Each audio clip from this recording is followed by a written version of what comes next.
जुडो लॻ मॉडल ॻोठ टनो कोलाची में 42 ॻोठ संदार सेमिनार थी गुज़रियो। इन हवाले सां वधीक ॾिसूं था जुडो मां CN न्यूज़ जे रिपोर्टर इरफान अली कोलाची जी हीअ रिपोर्ट।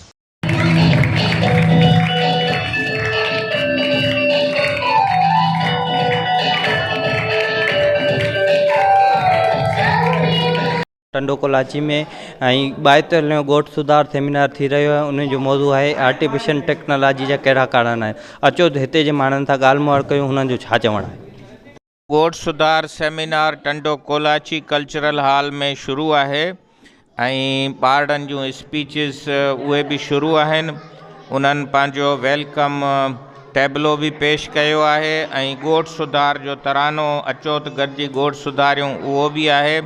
असां सां हींअर अमेरिका खां ऑनलाइन डॉक्टर अभयमन परमार उहो बि मौजूदु आहे ऐं असांजी IT टीम पंहिंजी तयारी करे पई। जेके ख़ासि महिमान असां सां गुफ़्तगू कंदा उन्हनि में कमिश्नर मीरपुर ख़ासि जनाब फैसल उकेली साहब आहे।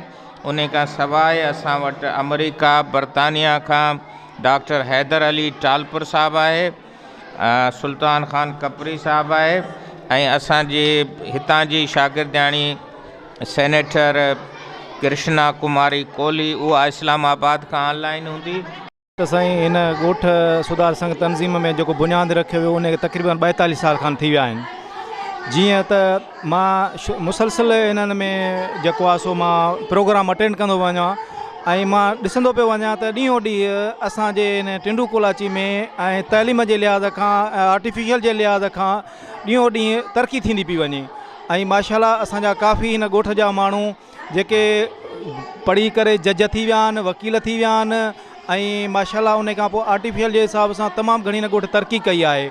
त मीडिया वारनि जा जेके असां वटि पहुता आहिनि, असां जेको आहे सो ॻोठ सुधार संघ जो हर साल असीं जेको आहे सो सालाना प्रोग्राम करियूं था, जंहिंमें अॼु असांजो 42 जेको आहे सो प्रोग्राम आहे, जंहिंमें असां जेको आहे सो ॿराड़ी खे शहरनि में असां तब्दील करणु चाहियूं पिया। छो जो असां जेका शहरनि जूं टेक्नोलॉजी आहे न उहा असां ॻोठनि में आणणु चाहियूं था। त असां चऊं था त इहो शहर जो आहे ॿराड़ी जो फ़र्क़ु ख़तमु थी वियो। शुक्रिया।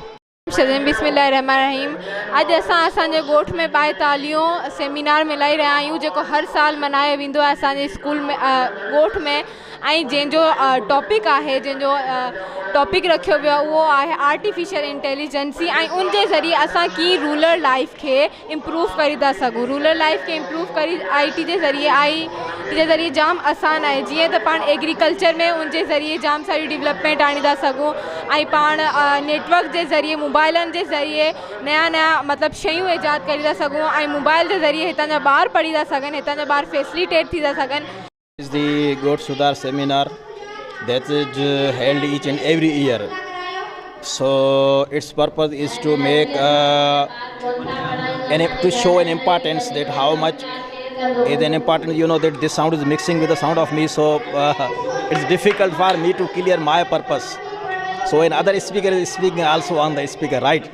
सेमिनार में माण्हुनि जूं ॻाल्हि मार ॿुधी हुननि जो इहो चवणु हो त आर्टिफिशियल टेक्नोलॉजी जा केतिरा ई फ़ाइदा आहिनि।